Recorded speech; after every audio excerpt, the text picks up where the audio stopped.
Assalamualaikum warahmatullahi wabarakatuh.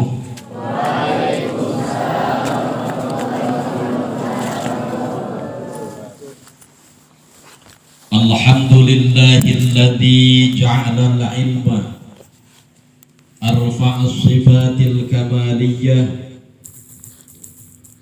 Ashhadu an la ilaha illallah wahdahu la syarika lah wa ashhadu anna sayyidana Muhammadan abduhu wa rasuluh alladzi khassahu Allah ta'ala bi jami'i kamalatil ubudiyyah. Allahumma fassalli wa sallim ala sayyidina Muhammadin wa ala alihi wa ashabihi wa mawala. Amma ba'du. Allahumma bihaqqi wa qul ja'al haqqu wa zahaqal batilu innal batila kana zahuqa wa bihaqqi yawma yaqumun nasu wal malaikatu saffa la yatakallamuna illa man adhina lahur rahman wa qala sawaba. Wa qala sahibul alfiyah wa qad tuzadu kana fi hashwin kama kana asahha ilma man taqaddama. Sadaqallahul azim wa sadaqa rasuluhun nabiyyul karim wa nahnu ala dhalika minasy syahidin wasyakirin walhamdulillahi rabbil alamin.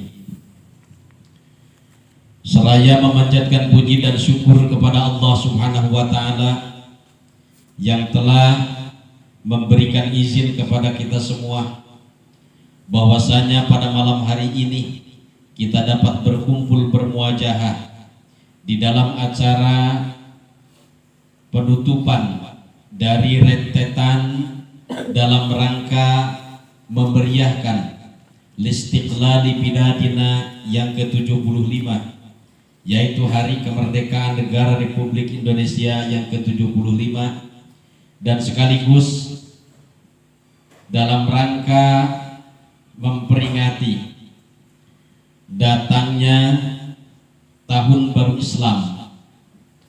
Mudah-mudahan kita semua ditakdirkan oleh Allah Subhanahu wa Ta'ala menjadi hamba-hamba Allah yang diampuni dosa kita 1 tahun ke belakang. Amin. Dan mudah-mudahan Allah Subhanahu wa Ta'ala menjadikan 1 tahun ke depan kita sebagai mujahid fi sabilillah. Amin ya Allah ya Rabbal alamin.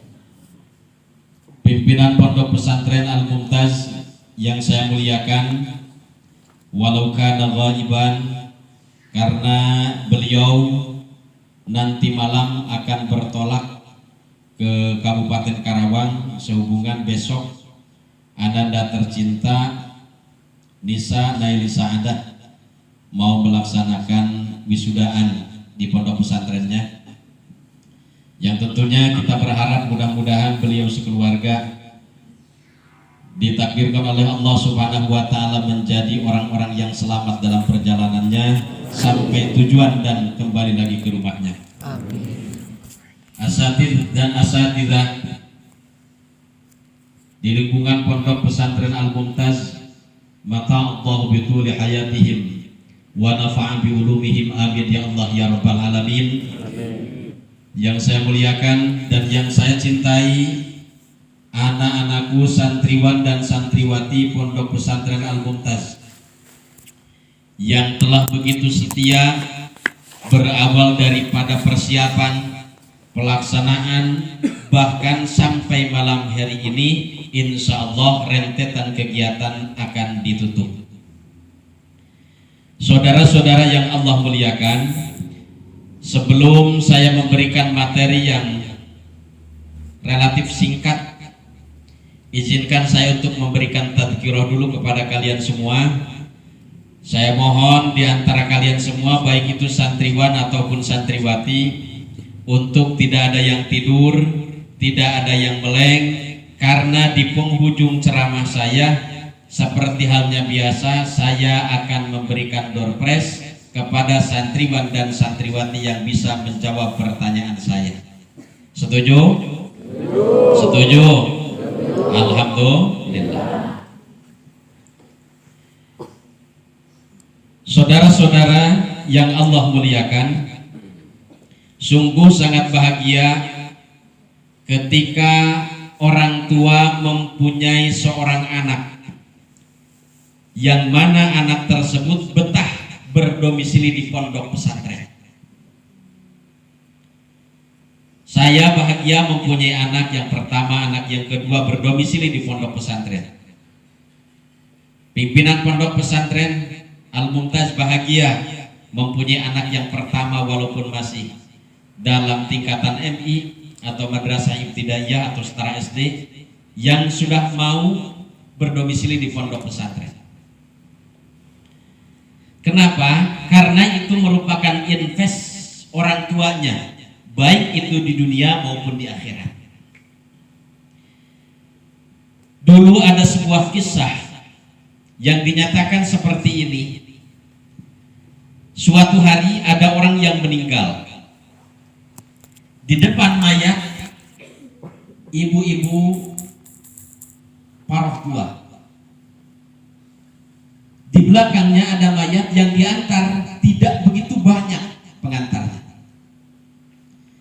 Kemudian mayat itu diturunkan, sang penggali kubur begitu memasukkan mayat ke liang lahat, pada saat itu juga pingsan.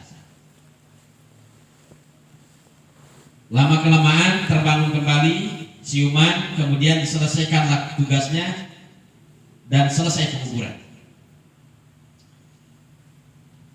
Beberapa hari kemudian datang lagi ibu yang kemarin berdiri berjalan di hadapan mayat.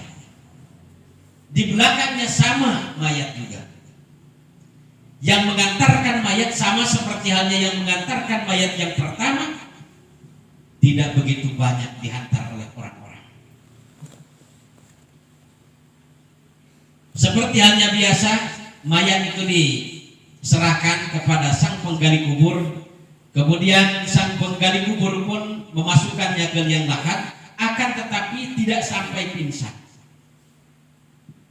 Setelah selesai menguburkan dua mayat yang beda hari, maka sang penggali kubur itu bertanya kepada ibu-ibu, "Bu, mayat itu siapa? Minggu kemarin yang meninggal itu anak saya yang pertama. Dan minggu sekarang ini yang barusan Anda kuburkan itu adalah anak saya yang meninggal. Selama saya menjadi profesi menjadi tukang penggali kubur, baru pertama kali saya mengalami kejadian seperti ini." Lalu si ibu bertanya, "Kenapa?" "Pas menguburkan anak ibu yang pertama, begitu saya turunkan sang mayit, pada saat itu pun maka terbukalah taman-taman surga dan anak ibu langsung tidak ditidurkan di kuburan, akan tetapi dibawa oleh malaikat-malaikat Allah." Begitupun yang kedua, sama seperti halnya mayat anak ibu yang pertama. Pertanyaannya, amal apa yang biasa dilaksanakan oleh anak-anak ibu? Kemudian ibu tersebut menjawab, "Yang pertama, kebetulan anak saya yang meninggal ketika ia berada di pondok pesantren. Ia meninggal ketika ia melaksanakan thalabul ilm." Anak yang kedua, dan anak yang kedua adalah biasa tatkala saya mempunyai rizki untuk membekali anak saya yang berdomisili di pondok pesantren, dia yang suka mengantarkannya. Ya, jadi orang yang meninggal di pondok pesantren dan orang yang suka menjenguk orang yang sedang menimba ilmu di pondok pesantren, yakinkan bahwa tatkala meninggal itu langsung oleh Allah Subhanahu wa taala dibawa ke taman-taman surga. Amin ya Allah ya Rabbal. Amin. Siap mati.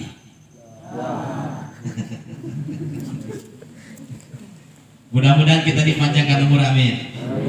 Senantiasa diberikan kesehatan lahir dan batin, amin. Orang tua kita semua digampangkan rezekinya, amin. Dipanjangkan juga umurnya, amin. Sehingga Allah memberikan kesempatan kepada kita semua untuk berbakti kepada ibu dan bapak kita, amin. Saudara-saudara yang Allah muliakan, dalam kesempatan ini izinkan saya untuk menyampaikan sebuah kisah. Ada salah seorang laki-laki dari kalangan kaum Bani Israel. Laki-laki tersebut mengumpulkan tabut. Tabut apa nih tabut?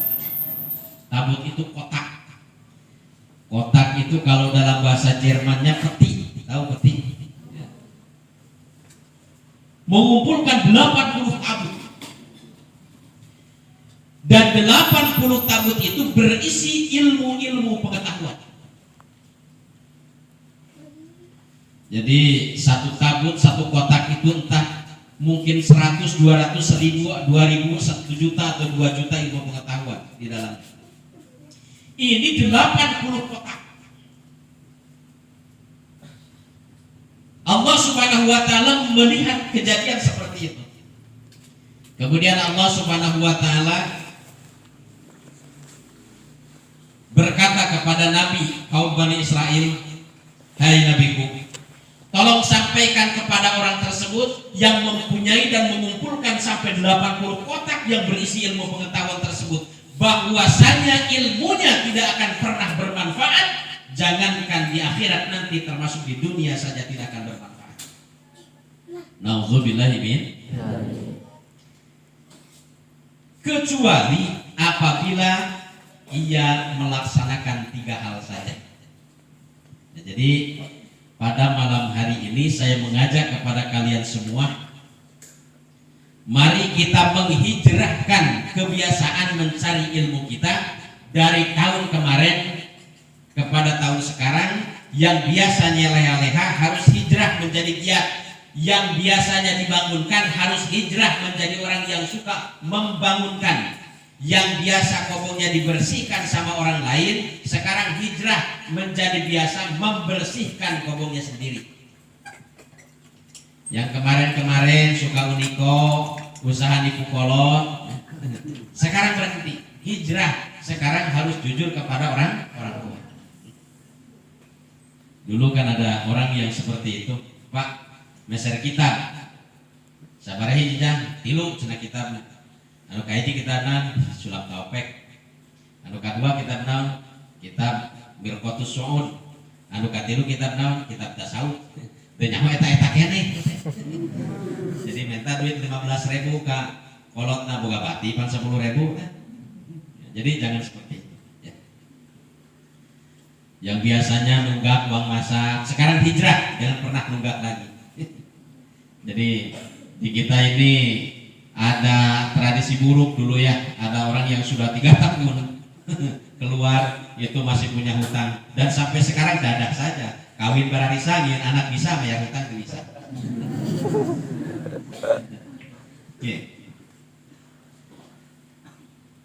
Ada 3 hal seandainya kita mencari ilmu dan dipastikan ilmu itu akan bermanfaat.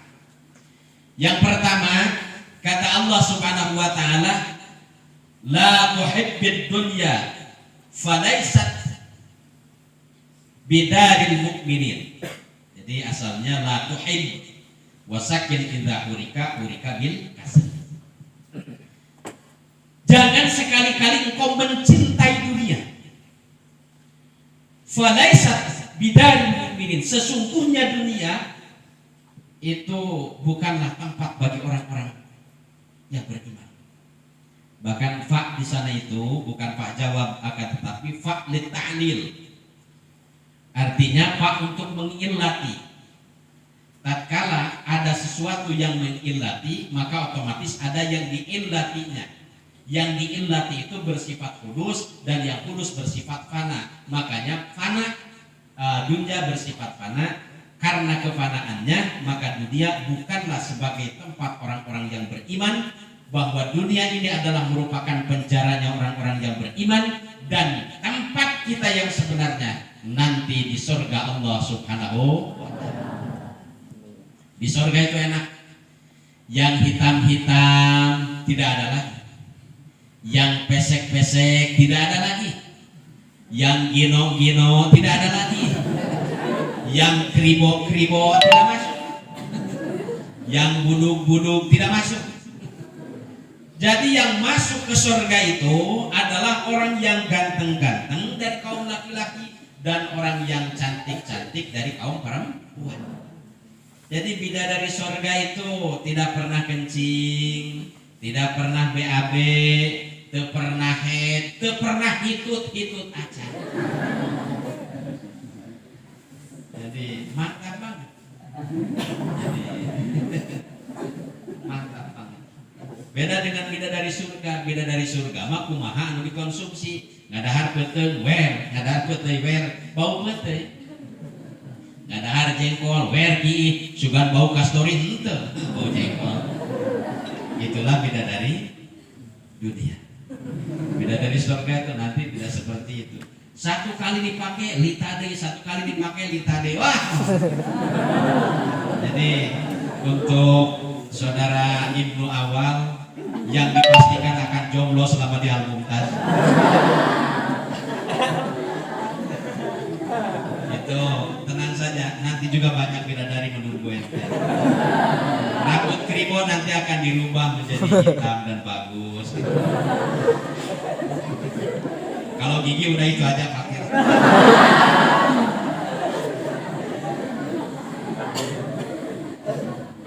Nah jadi kita selagi kita menjadi santri, jangan coba-coba hati kita terpanggil, hati kita terbesit untuk meraih atau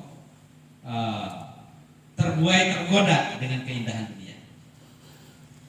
Jadi teman-teman kalian sekarang di rumah belajar tidak, apa-apa tidak, nonton TV, main HP, jalan-jalan pakai motor dan lain sebagainya. Mungkin saja secara emosional, secara nafsu manusia itu adalah sesuatu yang enak. Tapi pastikan bahwa mereka adalah orang yang merugi dibanding dengan kita semua. Amin ya Allah ya Rabbal Alamin.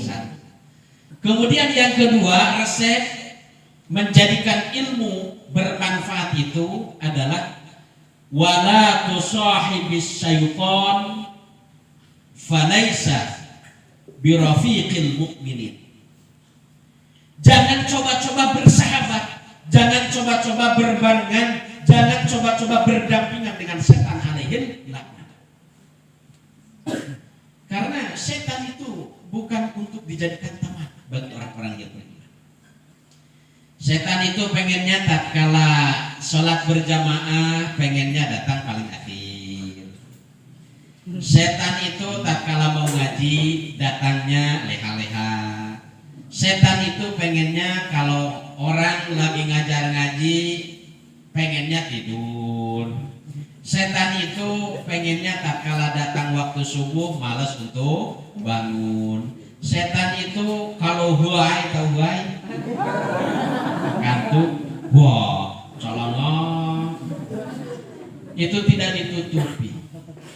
Itu setan tuh pengennya seperti itu.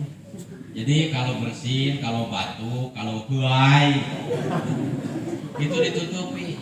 Nanti kalau huai salam seperti itu, mending seandainya hanya lalat yang masuk, bagaimana seandainya kapal terbang yang masuk. Jadi jangan coba-coba pengen bersahabat dengan setan. Karena setan yakinkan ingin mengajak kalian kepada hal-hal yang tidak dibenarkan oleh agama. Dan yang ketiga, agar ilmu kita bermanfaat, bagaimana wala tu'alli ahadan falaisa bihirfatil mu'minin. Jangan coba-coba menyakiti seseorang, karena itu bukanlah perbuatan orang-orang yang beriman. Nah, jadi kalau anak laki-laki, jadi kan kalau bahasa Sunda tuh bilang seperti ini. Jadi lamun sektia mamaneh di pasantren boga kabogo eta teh nempat lain dina tempatna tapi ada nyeuningna cerita. Jadi lamun sakira-kira boga kabogo tong dinyenyeri. Dibina terus. Lamun sakira-kira nanti hidang keneh wae binasakan sekalian.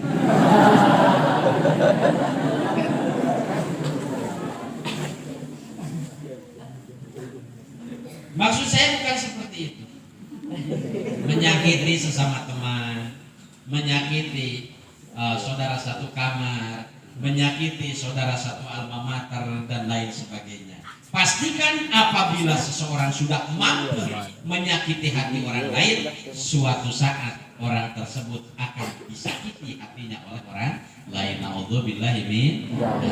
Jadi resep agar ilmu kita bermanfaat seperti halnya orang-orang para pendahulu kita semua yang lebih pintar Al-Quran, pintar hadis, pintar ilmu-ilmu yang lain, bahkan bukan hanya sebatas menghafal dan membaca, akan tetapi mampu mengarang kitab-kitab seperti halnya ulama-ulama salaf dulu. Makanya tadi saya bacakan seperti itu, waqad duzadu kana fi hasbin kama kana as-sahha ilma man taqaddama. Kita ini hanya sebagai penerus saja, yang suatu saat kita akan menjadi manusia zaidah, artinya ada dan tidak adanya, nyaris tidak bermanfaat di muka bumi. Na'udzubillahi min dzalik. Nah, kita mengikuti jalan-jalan orang yang terdahulu, yang lebih soleh daripada kita, yang lebih pintar daripada kita semua, sekalipun tidak bisa melaksanakan secara konvensional, secara keseluruhan, secara komprehensif, paling tidak kita mengacu kepada sebuah kaidah usul fikih, ma la yudraku kulluh la yutraku kulluh. Segala sesuatu yang tidak bisa dilaksanakan secara totalitas, maka jangan kita tinggalkan secara totalitas pula. Usikum wa nasibi taqwallah faqad fazal muttaqun wallahu muwaffiq ila aqwamit thoriq. Assalamualaikum warahmatullahi wabarakatuh.